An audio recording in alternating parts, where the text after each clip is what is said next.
Hey guys, welcome to Tutorial Guru. Today we'll be learning how to delete video messages in Telegram, and now let's dive right in.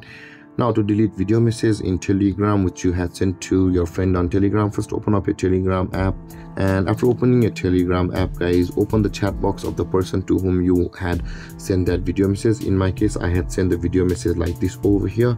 Now in order to delete that video message guys, tap and hold on it, and when the green tick mark appears for us at the left side of the message which you had tapped and hold, the delete or dumpster icon will be available for us at the top right corner of the screen.